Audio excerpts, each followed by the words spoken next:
Olá, pessoal! E aí? Tudo bem aí? Tudo bem aí, tudo bem aqui, tá?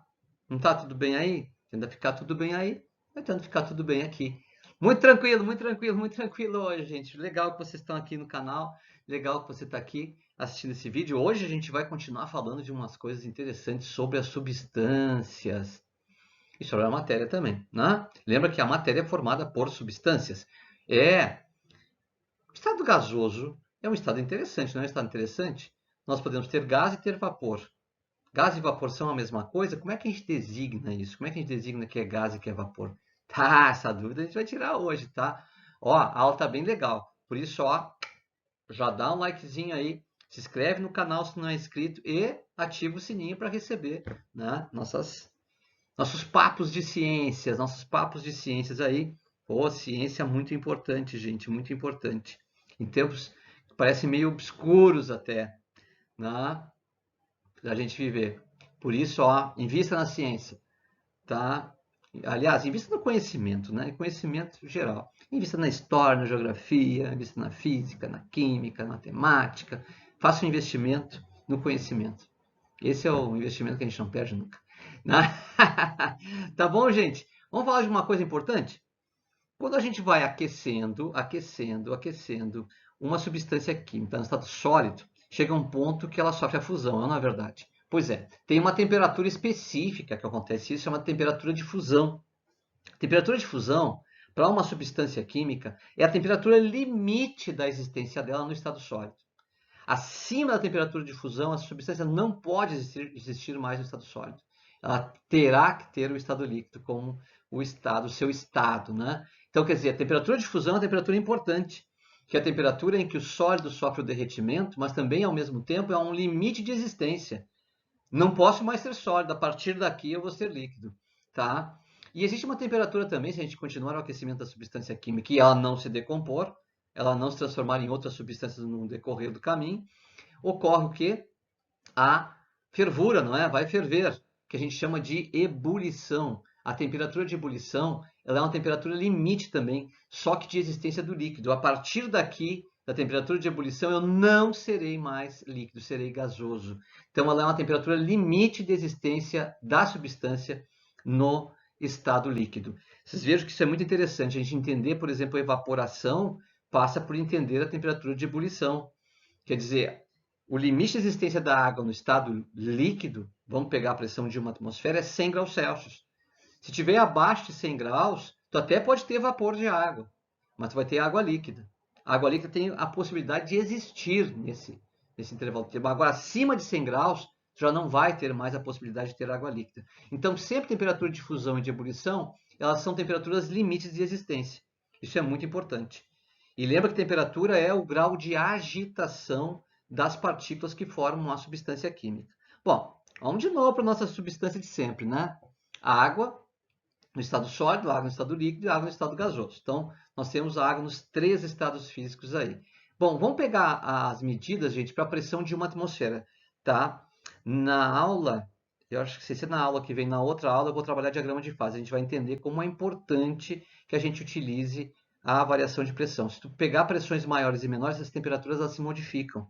Ah, não, professor, sério? A água nem sempre ferve a 100 e congela a zero? Tá? Isso depende de uma coisa chamada pressão, tá? Mas a gente vai falar melhor sobre isso no futuro. Agora, olha só, peguei pressão de 1 atm só para dizer assim, ó, me garantir que tá. E garanto que eu vou dizer aqui o que eu vou dizer, vocês alguns já decoraram. Em que temperatura o gelo derrete? Vocês vão dizer, 0 graus. Beleza. Isso é a temperatura de fusão do gelo, tá? Ou seja, a água no estado sólido, ela chega a 0 graus, vai aquecendo, ela chega a 0 graus, ela para de aumentar a temperatura não aumenta mais, até que todo esse gelo derreta. Olha que louco. Então ela pega aquela energia sendo dada para aumentar a temperatura, só que ela não vai causar aumento de temperatura, ela vai causar mudança de estado. Então é uma troca. Eu não vou aumentar minha temperatura enquanto eu não passar para a água do estado líquido. Eu estou chegando no limite do estado sólido, na fronteira do estado sólido. Então agora eu vou usar a energia que estão me dando, para me transformar em líquido. Então a água pega essa energia, a temperatura dela não aumenta, ela chegou a zero, ela está em zero, tá? Mas eu estou dando energia para ela ainda, estou dando energia para ela ainda. Essa energia que ela está pegando, ela não vai usar para aumentar a temperatura. Ela vai usar para derreter, tá? Legal isso, né? E aí ela passa o estado líquido. Quando toda ela passou para o estado líquido, aí a temperatura começa a aumentar de novo.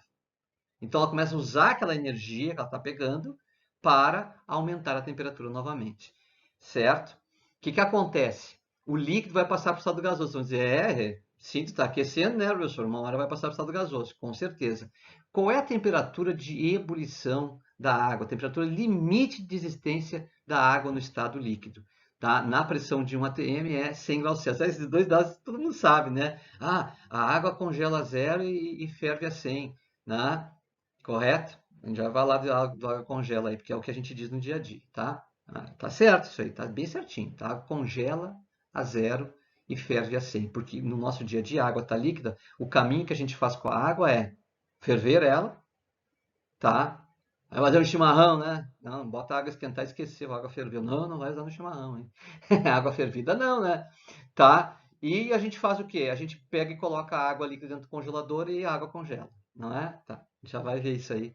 Tá? É bem legal porque essas coisas do cotidiano, elas aparecem aqui na ciência, elas são ciência, tá? Mesmo que tu não tenha consciência de que elas são, mas elas são ciência. De primeiro nível aí, né? Ciência top, tá certo?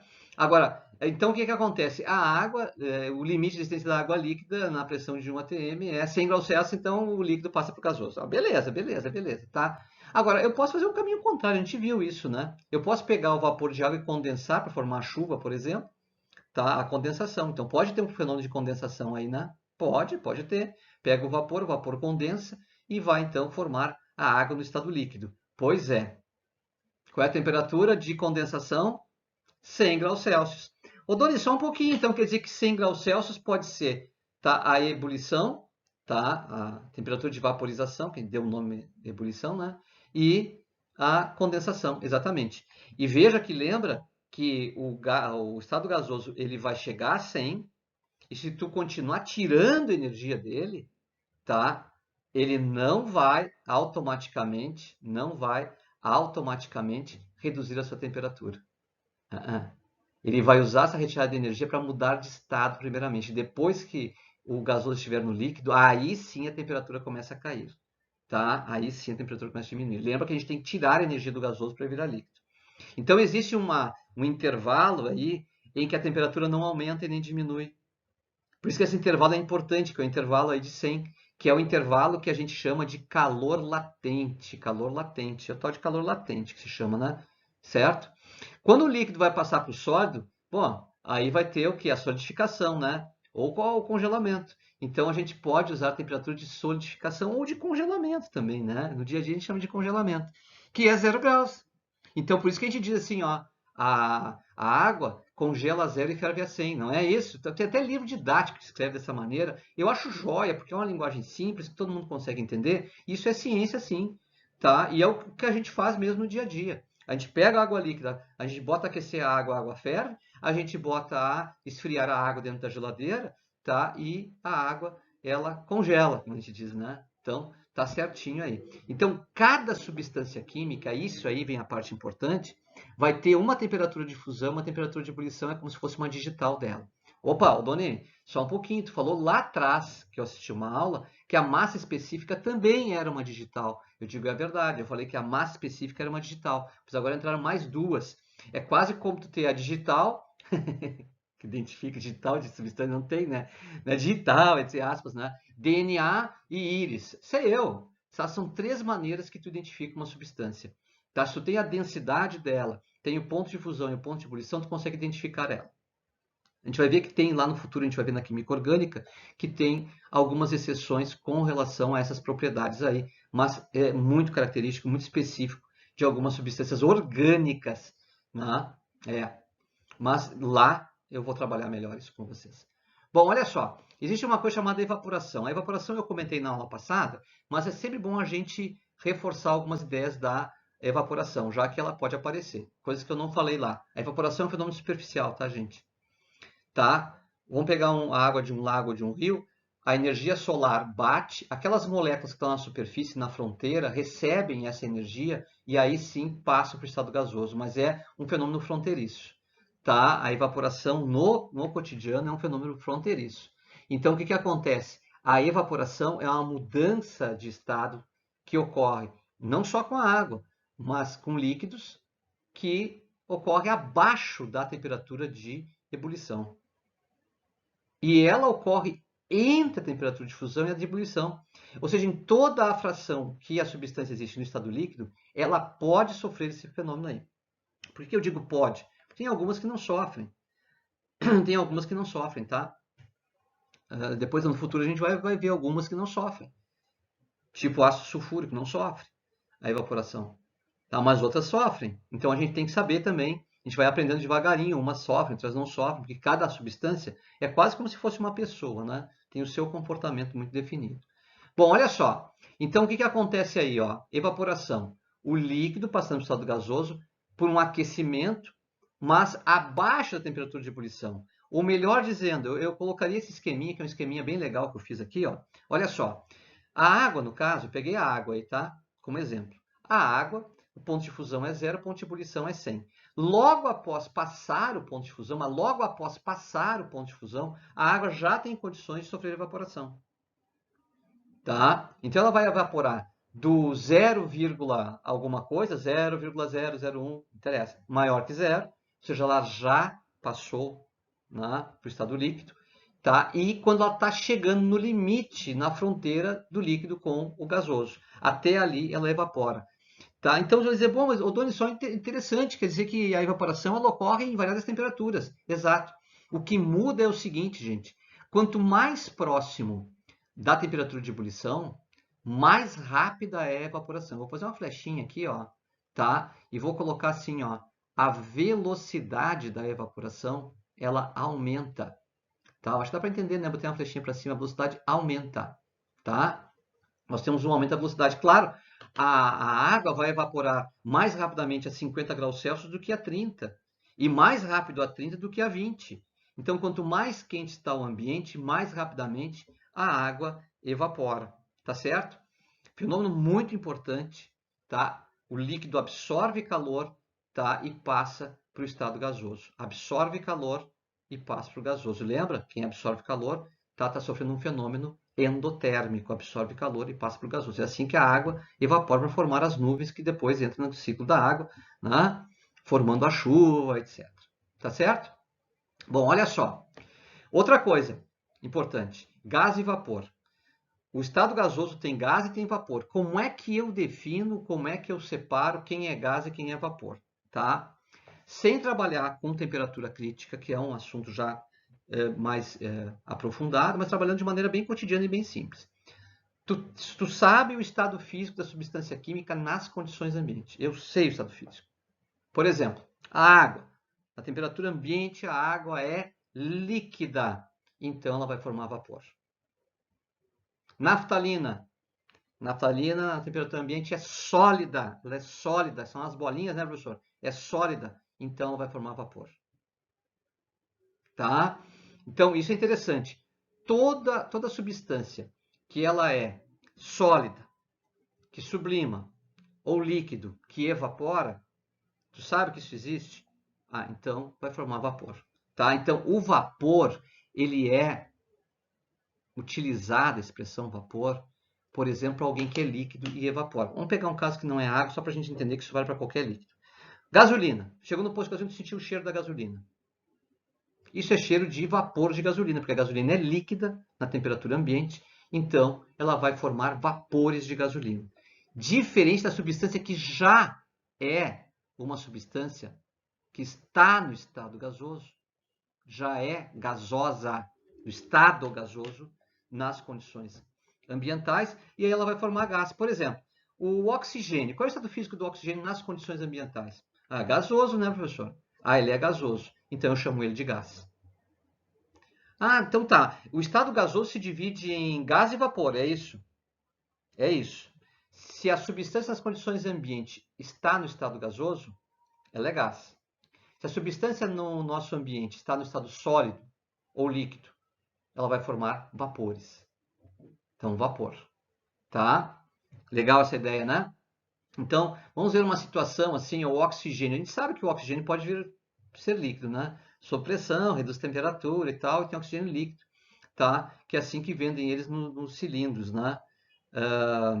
Não é bem assim, mas é mais ou menos, tá? A gente diz que é assim, né? Mas a gente liquefaz. Para retirar o oxigênio do ar, a gente faz a liquefação, a gente liquefaz ele, tá? E também a gente tem a água no estado gasoso, que também a gente pode passar no estado líquido. Por que esse assunto torna-se relevante?